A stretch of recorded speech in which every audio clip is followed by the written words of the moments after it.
الحمد لله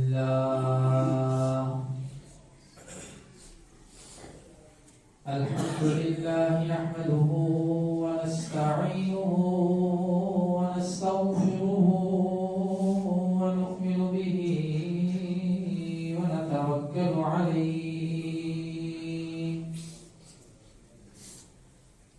ونعوذ بالله من شرور أنفسنا ومن سيئات أعمالنا من يهده الله فلا مضل له ومن يضلله فلا هادي له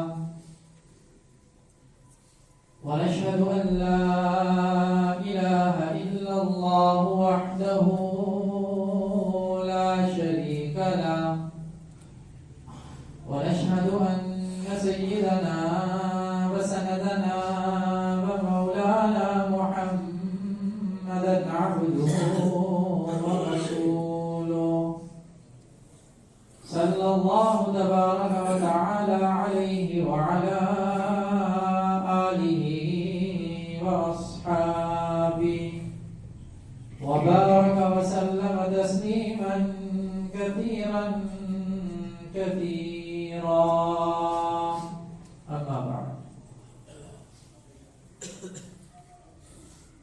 تمام تعریفیں رب کائنات کے لیے جس نے اس فرقان عالم کو وجود بخشا. درود و سلام جناب نبی کریم صلی اللہ علیہ وسلم پر جنہوں نے اس دنیا میں آ کر حق کا بول بالا کیا. سامعین محترم، حضرت حنظلہ رضی اللہ تعالیٰ عنہ ایک جلیل القدر صحابی ہیں، اور وہ صحابہ جو وحی لکھا کرتے تھے، آپ علیہ السلام کے اوپر وحی نازل ہوتی، آپ پھر کسی صحابی کو بلاتے اور بلا کر لکھوا لیتے اس وحی کو. تو ان میں حضرت حنظلہ رضی اللہ تعالیٰ عنہ بھی شامل تھے. انہیں بھی کاتب وحی کہا جاتا ہے. جلیل القدر صحابی ہیں. وہ ایک دن چلتے جا رہے تھے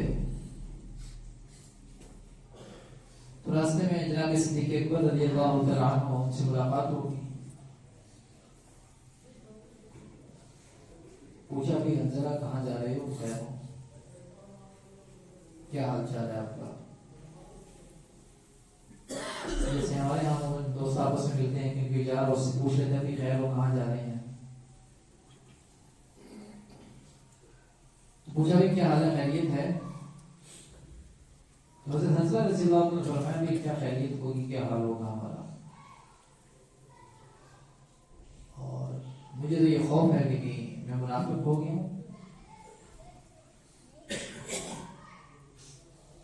حضرت صدیق اکبر رضی اللہ عنہ نے فرمایا بھی یہ کیسی باتیں کر رہے ہیں، یہ کیسا جملہ اپنے منہ سے نکال رہے ہیں، یہ جو آپ کہہ رہے ہیں بہت بڑی بات کہہ رہے ہیں. منافق ہونا کوئی عام بات نہیں، بہت بڑی بات ہے. آپ اپنے آپ کو منافق کہہ رہے ہیں کہ آپ کو یہ کیوں خوف ہو گیا، کیوں ڈر ہو گیا، ایسی کیا بات ہوگی کہ آپ کو یہ شبہ ہو گیا کہ آپ منافق ہو گئے ہیں؟ تو ہمیں بھی دیکھو ایسا ہے کہ میں جب جناب نبی کریم صلی اللہ علیہ وسلم کی محفل میں ہوتا ہوں، ان کی معیت میں ہوتا ہوں، ان کے ساتھ ہوتا ہوں، اس وقت دل کی کیفیت کچھ اور ہوتی ہے. اللہ کے ساتھ تعلق کے اندر ایک مزہ آ رہا ہوتا ہے بہت زیادہ، وہ ایک الگ سی کیفیت ہوتی ہے اس کی، اور یوں معلوم ہوتا ہے کہ جنت میری آنکھوں کے سامنے ہے، جہنم میری آنکھوں کے سامنے ہے، اور اعمال کا شوق اور اس کی رغبت یہ انتہا کو چھو رہی ہوتی ہے. دنیا سے بے رغبتی ہو جاتی ہے، آخرت کا شوق پیدا ہو جاتا ہے. اب جب یہ ساری باتیں ہوتی ہیں اور پھر یہ محفل جب میں چھوڑ دیتا ہوں محفل باقی نہیں رہتی، وہ جذبہ اور شوق جو اس محفل کے اندر ہوتا ہے وہ باقی نہیں رہتا. پھر گھر میں آ جاتا ہوں، بیوی بچوں کے ساتھ دل لگ جاتا ہے، دنیا کے کاموں میں لگ جاتا ہوں، اور پھر دنیا داری کے اندر اپنا وقت صرف کرتا ہوں. وہ کیفیت باقی نہیں رہتی. اور مجھے یہ خوف ہو رہا ہے کہ جب یہ کیفیت بدل جاتی ہے، آپ کی محفل میں کچھ اور ہوتا ہوں، باہر کچھ اور ہوتا ہوں، تو اس میں مجھے خیال یہ ہو رہا ہے کہ میں تو منافق ہو گئی ہوں. حضرت صدیق اکبر علیہ السلام نے فرمایا بھی یہ کیفیت تو میرے ساتھ بھی ہوتی ہے. ایسا کرتے ہیں، چلتے ہیں جناب نبی کریم صلی اللہ علیہ وسلم کے پاس، ان سے جا کے پوچھ لیتے ہیں کہ کیا معاملہ ہے، کیوں ایسا ہو رہا ہے ہمارے ساتھ، اور کیا یہ جو خوف اور ڈر ہمارے دل کے اندر آ گیا ہے یہ حقیقت میں ایسا ہے بھی کہ نہیں ہے. اب یہ دونوں دوست جناب نبی کریم صلی اللہ علیہ وسلم کی محفل میں پہنچے اور جا کر پوری کہانی سنائی، پوری بات بتائی کہ اللہ کے نبی ہمارے ساتھ تو یہ معاملہ ہو رہا ہے، آپ کی محفل میں کیفیت کچھ اور ہوتی ہے، باہر کچھ اور ہوتی ہے.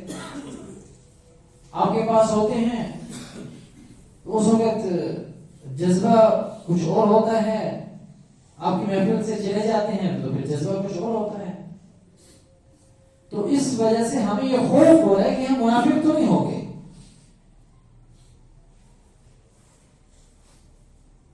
تو جناب نبی کریم صلی اللہ علیہ وسلم نے فرمایا نہیں بھائی ایسی بات نہیں ہے، اس حوالے سے آپ لوگ تسلی رکھیں، یہ تو وقت وقت کی بات ہوتی ہے. کبھی مزاج کے اندر تیزی ہوتی ہے، کبھی نرمی ہوتی ہے، کبھی کسی ایک چیز کا شوق زیادہ ہوتا ہے، کسی دوسری چیز کا شوق کم ہو جاتا ہے. تو یہ وقت وقت کی بات ہوتی ہے.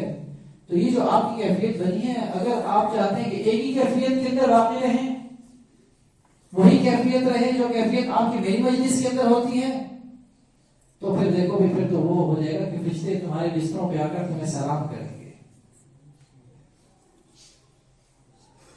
تو اس کیفیت کے بدلنے سے یہ خوف اور ڈر اپنے دل سے نکال دو کہ کہیں منافق ہو گئی، ایسی کوئی بات نہیں ہے. تو اس پوری حدیث سے بات سمجھ میں کیا آتی ہے؟ ایک بات تو اس سے ہمیں یہ سبق ملتا ہے کہ کبھی بھی اپنی حالت کے اوپر انسان اعتماد نہ کرے.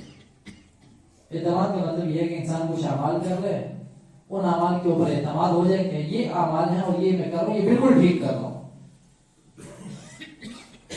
ایسا نہیں ہونا چاہیے. اب یہ صحابہ اکرام رضوان اللہ تعالیٰ علیہ اجمعین جن القدر صحابی ہیں دونوں، لیکن اپنے اعمال کے اوپر اعتماد اس درجے کا نہیں ہے کہ مطمئن ہو کے بیٹھ گئے.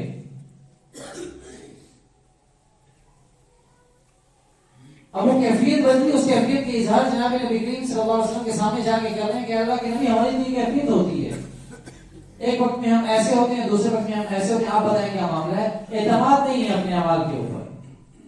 دیکھیں ایک ہوتا ہے اعتماد کرنا اپنے اعمال کے اوپر، ایک ہوتا ہے ان اعمال کے اوپر اللہ کا شکر ادا کرنا. یہ دونوں الگ چیزیں ہیں. شکر یہ ادا کرے انسان کہ اللہ تو نے مجھے توفیق دے دی، میں نے نماز پڑھ لی، تو نے مجھے توفیق دے دی، میں نے قرآن کی تلاوت کر لی، یہ تیری توفیق کے ساتھ ہوا کہ میں نے صدقہ خیرات کر لیا. اس کے اوپر یا اللہ ہم تیرا شکر ادا کرتے ہیں، تو اس نعمت کے اندر اور اضافہ کرتے. یہ اللہ کی بہت بڑی نعمت ہے کہ انسان نماز ادا کرتا ہے، انسان اللہ کے اطاعت کے اندر آ جائے. یہ انسان کے اوپر اللہ کی بہت بڑی نعمت ہے. یہ بات یاد رکھیں، جو انسان اعمال کے اوپر آ گیا یہ انسان کا کمال نہیں، یہ اللہ کی اس انسان کے اوپر بہت بڑی نعمت ہے. اس نعمت کا شکر ادا کرنا چاہیے کہ اللہ نے اتنے سارے لوگوں میں سے ہمیں توفیق دے دی. ورنہ ہوتا ہے بہت سارے لوگوں کی نمازیں رہ جاتی ہیں دنیاوی مصروفیات کی وجہ سے. اب تو حالت ایسی ہوگی کہ دینی مصروفیات کی وجہ سے بھی نماز چھوڑنے کے ایک رواج بن گیا ہے. جی نماز آپ کہہ رہے کہ خیریت کا نظر نہیں ہے نماز میں، جی فلاں جگہ محفل تھی ہم وہاں پہ تھے، بس نماز رہ گئی ہماری محفل کی وجہ سے. اب تو یہ رواج بھی چل پڑا. اس پہ اللہ کا شکر ادا کرنا چاہیے کہ اللہ نے بروقت نماز کی توفیق عطا کر دی. اب یہ دیکھیے جو صحابہ کرام ہیں، بات یہ کہہ رہا تھا کہ اس پہ اللہ کا شکر ادا کریں، لیکن اس کے اوپر اعتماد کر کے نہ بیٹھ جائیں کہ میں نے جو نماز پڑھی بالکل ٹھیک ہوگی یا قبول ہوگی، اس کے اندر کسی قسم کی کوئی کمی کوتاہی باقی نہیں رہی. یہ اعتماد نہیں ہونا چاہیے، شکر ادا کرنا چاہیے. تو اب یہ جو صحابہ کرام ہیں ان کو اعتماد نہیں رہا، شکر تو ادا کرتے تھے، کیونکہ صحابہ کا عمل انبیاء کے بعد سب سے زیادہ مقبول ترین عمل ہے. پوری دنیا کے سارے ولی اکٹھے ہو جائیں، سارے کے سارے بزرگ اکٹھے ہو جائیں، سارے کے سارے محدث مفسر جتنے بزرگوں کی کیٹیگری میں جتنے لوگ آتے ہیں سارے کے سارے اکٹھے ہو جائیں، صحابہ کے اندر کسی ایک ادنا صحابی کے کلمے کے برابر تک بھی وہ نہیں پہنچ سکتے. اللہ نے جو ایمان ان کو عطا کیا تھا، لیکن ان کو اپنے ماحول کے اندر انہیں اعتماد نہیں رہا. تو آگے پوچھتے ہیں اللہ کے نبی ہماری تو کیفیت بدل جاتی ہے، آپ بتائیں کہ ہمارے ساتھ معاملہ کیا ہے، اب ہم کیا کریں؟ تو اس لیے اپنے اعمال کے اوپر اعتماد نہیں، لیکن اس کے اوپر شکر ضرور ادا کریں. اور یہ بات کہنا کہ ہم نماز پڑھتے ہیں، کیا ٹوٹی پھوٹی نماز پڑھی ٹکرے ماری اور ختم ہو گیا، یہ اس عمل کی ناقدری ہے، اس نعمت کی ناقدری ہے، یہ اللہ کی ناشکری ہے. آپ نے ٹکرے تو ماری، میں نے ٹکرے تو ماری، بہت سارے ایسے ہیں جن کو یہ بھی نصیب نہیں ہوئی. ہم چل کر اپنے قدموں سے چل کر اللہ کے گھر تک تو آ گئے، اللہ کے سامنے سر کو جھکا دیا ہم نے، اللہ نے اتنی توفیق دے دی، ہمیں اس پہ اللہ کا شکر ادا کرنا چاہیے. اگر یہ کہیں کہ ہماری کیا نمازیں، ہمارے کیا روزے، ہماری کیا تلاوت، ہم تو کسی کام کے نہیں، یہ تو سب کچھ بیکار ہے، تو یہ نعمتوں کی ناقدری ہے. اس لیے خوف ہے کہ اللہ اس نعمت سے بھی محروم نہ کر دے انسان کو، اس پہ اللہ کا شکر ادا کرنا چاہیے. دوسری بات یہ ہے کہ اب یہاں پر حضرت حنظلہ رضی اللہ تعالیٰ کو خوف پیدا ہوا. اب اگر انسان یہ سوچے کہ حضرت حنظلہ تو فرما رہے ہیں کہ میں منافق ہو گیا اور یہ کیفیت میری بدل گئی، تو یہ اس کیفیت کا بدلنا گویا کہ ایسا ہے کہ حضرت حنظلہ رضی اللہ تعالیٰ اس وقت ایمان کے کمزور ترین درجے کے اوپر آ گئے ہیں. یہ حالت ان کی ٹھیک نہیں ہے، پہلے والی حالت ٹھیک تھی، کیونکہ آپ علیہ السلام فرما رہے ہیں کہ ایسا تو فرشتے تمہیں آ کر سلام کریں. تو گویا کہ یہ حالت ٹھیک نہیں ہے، پہلے والی حالت ٹھیک تھی. اگر یہ حالت ٹھیک ہوتی تو فرشتے کیوں آ کر سلام کرتے ہیں؟ فرشتے اس حالت میں آ کر سلام نہیں کرے، گویا کہ یہ حالت ٹھیک نہیں ہے، وہ حالت ٹھیک تھی. اگر یہ شبہ انسان کے ذہن کے اندر آ جائے اور یہ خیال ذہن کے اندر آ جائے تو بہت بڑے خطرے والی بات ہے، کیونکہ اس خیال کے اندر ان کے ساتھ جناب صدیق اکبر رضی اللہ تعالیٰ بھی شامل ہیں، اور جناب صدیق اکبر رضی اللہ تعالیٰ کا ایمان ہر حالت کے اندر انبیاء کے بعد سب سے اعلیٰ ایمان ہے ان کا، تمام صحابہ سے بھی اعلیٰ، انبیاء کے بعد اور صحابہ سے اعلیٰ جو ایمان کی کیفیت جناب صدیق اکبر رضی اللہ تعالیٰ کی ہر حالت کے اندر وہ سب سے اعلیٰ ہے. تو پھر ان کے اوپر بھی اعتراض لازم آتا ہے. اور آپ کے اعمال کا آپ اندازہ لگائیں جناب صدیق اکبر رضی اللہ کے اعمال کا، کہ ایک موقع پر جناب عمر فاروق رضی اللہ تعالیٰ فرما رہے ہیں کہ ابو بکر تم میری اور میرے خاندان کی ساری نیکیاں لے لو. حضرت عمر کا اپنا ایمان بہت اعلیٰ درجے کا، وہ فرما رہے ہیں کہ ابو بکر میری اور میرے خاندان کی ساری نیکیاں لے لو، بس اپنے ایک دن اور ایک رات کی نیکی مجھے دے دو. اتنا اعلیٰ درجے کا ایمان کہ حضرت عمر اپنی اور اپنے خاندان کی نیکیاں دینے کے لیے تیار ہو گئے، اور فرمایا کہ ایک دن اور ایک رات کی نیکیاں بس مجھے دے دو. تو پھر یہ اعتراض تو حضرت صدیق اکبر رضی اللہ تعالیٰ عنہ کے اوپر بھی آتا ہے کہ آپ کی ایمان کی کیفیت کم درجے کی تھی، اور اس کے علاوہ کی جو ایمان کی کیفیت ہوتی تھی وہ اعلیٰ درجے کی ہوتی تھی. یہ تو بالکل سراسر ایک بہت خطرے والی بات ہے. حضرت صدیق اکبر رضی اللہ عنہ کے بارے میں ذہن کے اندر یہ خیال پیدا ہو جائے. اس لیے صحابہ کی وہ اب آپ علیہ السلام اس کی وضاحت کی صحابہ کے سامنے کہ بھئی ایسی بات نہیں ہے، یہ وقت وقت کی بات ہوتی ہے، کبھی مزاج تیز ہوتا ہے، کبھی مزاج نرم ہوتا ہے، کبھی کسی ایک عمل کا شوق زیادہ ہو جاتا ہے، کبھی کسی ایک عمل کا شوق کم ہو جاتا ہے. تو اس میں پریشان ہونے والی بات نہیں ہے. اور پھر ایک اور چیز جو اسی حدیث سے ایک اور سامنے آتا ہے، وہ یہ آتا ہے کہ ہم اس والسلام نے فرمایا کہ اگر تم اسی کیفیت کے اندر واقع ہو تو فرشتے تمہیں آ کر سلام کریں. گویا کہ یہاں پر آپ علیہ السلام نے فرشتوں کو افضل قرار دیا انسانوں سے. یہ بات سمجھ میں آ رہی ہے؟ شاید فرشتے افضل ہیں اور انسان افضل نہیں ہے، فرشتوں سے کم افضل ہے. حالانکہ درجے کے اعتبار سے انسان فرشتوں سے افضل ہیں، درجے کے اعتبار سے انسان زیادہ افضل ہے فرشتوں سے. اور یہ بات کہنا آپ علیہ السلام کا کہ اگر تمہاری وہی کیفیت باقی رہے جو کیفیت تمہاری میری مجلس کے اندر باقی رہتی ہے تو فرشتے تمہارے بستروں پہ آ کر تمہیں سلام کریں. تو گویا کہ فرشتے افضل ہیں؟ تو ایسی بات بھی نہیں ہے. در حقیقت آپ علیہ السلام کے کہنے کا مطلب یہ تھا کہ یہ تو کوئی کمال کی بات نہیں ہے کہ جو کیفیت تمہاری میری مجلس کے اندر رہتی ہے وہی بعد میں بھی باقی رہے. اگر ایسا رہے تو کوئی کمال نہیں ہوگا، فرشتے تمہیں سلام کریں گے تو کوئی کمال کی بات نہیں ہے. انسان کا اصل کمال اس کی انسانیت کے اندر ہے. اور وہ کمال کیا ہے؟ وہ کمال یہ ہے کہ انسان اپنے دنیاوی معاملات کو بھی ساتھ ساتھ چلاتا رہے اور ان دنیاوی معاملات کے اندر رہتے ہوئے اللہ رب العزت کی اطاعت میں لگا رہے. اصل انسان کا کمال یہ ہے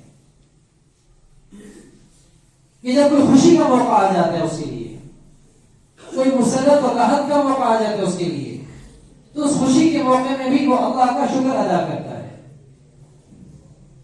وہ اللہ کی اطاعت کو دیکھتا ہے کہ اللہ کی اطاعت کس چیز کے اندر ہے. اور جب کوئی غمی کا موقع آ جاتا ہے تو غمی کے موقع کے اندر اب وہ اپنے آپ کو پیٹتا نہیں ہے، اپنے کپڑے نہیں پھاڑتا، اپنے گھر رومان چاک نہیں کرتا، بلکہ وہ اس غمی کے موقع کے اوپر صبر کرتا ہے اور اللہ سے اچھے نتیجے کی امید رکھتا ہے. قرآن میں تو حکم ہے کہ اللہ مع الصابرین، اللہ تو صبر کرنے والوں کے ساتھ ہے، اللہ گناہ کرنے والوں کے ساتھ نہیں ہے، اپنے آپ کو مارنے پیٹنے والوں کے ساتھ نہیں. غم کا موقع آ گیا تو اللہ نے ہمارے ساتھ کیا کر دیا، یہ تو ہمارے ساتھ بڑا ظلم ہو گیا.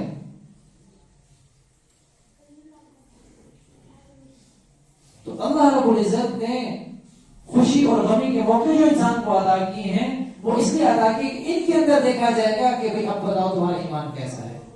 احسب الناس ان يتركوا ان يقولوا آمنا وهم لا يفتنون، کیا اللہ تمہیں چھوڑ دے گا کہ بس تم نے یہ کہہ دیا کہ ہم ایمان لے اور اس کے بعد ختم؟ بھئی اللہ تمہیں ہر موقع کے اوپر آزمائے گا اور اس آزمانے کے بعد دیکھے گا تم ایمان کے کس درجے کے اوپر ہو. خوشی کا موقع آئے گا تو پھر دیکھے گا کہ خوشی کے موقع پر تم نے کیا کیا تھا، کہ اللہ کا شکر ادا کیا تھا اور اللہ کی اطاعت کے اندر لگے تھے یا اللہ کی نافرمانی کے اوپر اتر آئے تھے. اور جب غم آئے گا، غم کا موقع آئے گا تو غم کے موقع کے اوپر اللہ تعالیٰ پھر بھی آزمائیں گے کہ اس غم کے موقع کے اوپر تم نے صبر سے اللہ کا دامن پکڑے رکھا یا اللہ کی ناشکری کے اوپر اتر آئے. تو ایسا نہیں ہے کہ صرف ہم نے کہہ دیا کہ ہم ایمان لے کے آ گئے اور اس کے بعد معاملات ختم ہو گئے. اللہ رب العزت ہر موقع کے اوپر آزمائیں گے اور دیکھیں گے کہ ایمان کامل ہے، اس کا کلینکر کیا ہے. تو یہ فرشتوں کا آ کر سلام کرنا یہ کوئی کمال نہیں، کیونکہ فرشتوں کے اندر تو گناہ کرنے کی حص ہی موجود نہیں ہے. اور یہ بات پہلے بھی عرض کی تھی، یہی وجہ ہے کہ فرشتے جنت میں نہیں جائیں گے. کوئی فرشتہ جنتی نہیں ہے. اللہ نے جنت فرشتوں کے لیے نہیں بنائی، اللہ نے جنت انسانوں کے لیے بنائی ہے. اور وہ اس لیے بنائی ہے کہ جب یہ اللہ کی اطاعت کے اندر لگے گا اس کے اندر مشکلات اس کے لیے آئیں گی، پریشانیاں اس کے لیے آئیں گی، مسائل آئیں گے اس کے لیے. ان مسائل، پریشانیوں، مشکلات کو یہ خوشی خوشی گلے سے لگا کر اللہ کی اطاعت کے اندر رکھتا ہے یا اپنا راستہ تبدیل کر دیتا ہے. جب یہ اس کام میں لگے گا، اللہ کی اطاعت کے اندر آئے گا تو مشکلات اور مسائل سے گزرے گا، اس کے دل کے اوپر چوٹ لگے گی، اس کے مزاج کے اوپر چوٹ لگے گی، اس کی خواہشات کے اوپر چوٹ لگے گی، تو پھر اللہ رب العزت اس چوٹ کے اوپر اس کے لیے نظر رکھیں گے. کیونکہ دنیا کے اندر اپنی چاہت کی زندگی تو ہے نہیں ہمارے لیے. دنیا کے اندر رہتے ہماری چاہت کی زندگی تو ہے نہیں ہمارے لیے. بھئی کیسے سونا ہے، کیسے جاگنا ہے، کیسے کھانا ہے، کیسے پینا ہے، کیسے بیت الخلاء میں جانا ہے، کیسے باہر آنا ہے، کیسے بازار جائیں؟ کسی حالت میں تو ہم آزاد ہیں نہیں. تو جب اس زندگی سے گزر کر اللہ کے دربار میں پہنچیں گے تو اللہ کی طرف سے انعام حاصل ہوگا، کیونکہ ہمارا دل چاہ رہا ہوگا کہ ہم کچھ اور کریں. معصیت اپنی طرف بلائے گی، نافرمانی اپنی طرف بلائے گی. اللہ نے مادہ انسان کے اندر رکھا ہے. کوئی انسان یہ کہتے نافرمانی کا مادہ میرے اندر ہے نہیں، نافرمانی کی خواہش ہی پیدا نہیں ہوتی تو پھر انسان ہی نہیں ہے. کوئی بندہ یہ کہتے کہ نافرمانی کی خواہش میرے دل کے اندر پیدا نہیں ہوتی، میں تو بہت متقی پرہیزگار ہوں، متقی پرہیزگار نہیں ہے، وہ پھر انسان ہی نہیں ہے. اگر انسان ہے تو نافرمانی کی خواہش بھی پیدا ہوگی، ایک جذبہ ہے اللہ نے رکھا ہے اس کے اندر. گناہوں کے اندر کشش اس کو ملے گی، اس کو محسوس ہوگی کہ گناہ ہے، اس کے اندر کشش ہے، اس کے اندر لذت ہے. اب اس کو چھوڑنے کے اوپر اجر ہے. پورے کا پورا ماحول خلاف ہو گیا، پورے کا پورا معاشرہ خلاف ہو گیا، لیکن اس مخالفت کے باوجود میں اللہ کی اطاعت کے اندر لگا ہوا ہوں. یہ اصل بات ہے. سازگار حالات کے اندر تو ہر انسان دوسرے کی اطاعت کرتا ہے، اس کے ساتھ اچھا رہتا ہے، تعلقات اچھے ہوتے ہیں اس کے. یہ تو تب بات ہوتی ہے جب تھوڑی سی تو میں ہو جاتی ہے. اب ماحول کیسا ہے؟ تو اس لیے یہ جو حدیث مبارکہ ہے اس کے اندر ایک بات یہ بھی ہے کہ رشتے افضل نہیں ہیں. انسان افضل ہے، اور انسان افضل کس وجہ سے ہیں؟ وہ وجہ یہ کہ اللہ نے گناہ کا مادہ رکھا ہے، اس مادہ کے باوجود گناہ نہیں کر رہا. تو آج کے اس پورے کے پورے درس کے اندر تین باتیں ہم نے سمجھی ہیں. ایک بات یہ کہ اپنے اعمال کے اوپر اعتماد نہیں کرنا، اپنے اعمال کے اوپر اعتماد نہیں کرنا، شکر ادا کرنا ہے کہ اللہ نے توفیق دی ہے، لیکن ساتھ ساتھ پوچھتے رہنا ہے علماء سے کہ میں یہ کام کروں، مجھے بتائیں کہ شریعت کے مطابق ہے کہ نہیں ہے. دوسری بات یہ کہ جتنے بھی صحابہ کرام رضوان اللہ تعالی علیہ مجمعین ہیں ان سب کا ایمان کامل درجے کا ہے، اور ان صحابہ کے اندر صدیق اکبر رضی اللہ عنہ کا ایمان وہ سب سے صحابہ سے افضل اور اعلیٰ درجے کا ہے. اور تیسری بات یہ کہ انسان در حقیقت فرشتوں سے افضل ہے. اس افضلیت کا معاملہ یہ ہے کہ انسان کے اندر گناہ کا مادہ اللہ نے رکھا ہے، اور فرشتوں کے اندر اللہ نے گناہ کا مادہ نہیں رکھا، نافرمانی کا مادہ نہیں رکھا، اس لیے فرشتے افضل نہیں ہیں. انسان گناہ کا مادہ ہونے کے باوجود جب اللہ کی اطاعت کرتا ہے تو اللہ کو پھر اس کے اوپر بڑا پیار آتا ہے، اور اللہ پھر اس کے لیے جنت اور جو باتیں اللہ نے وہ کر رکھے. اسی وجہ سے چلو مزید گفتگو ہوگی.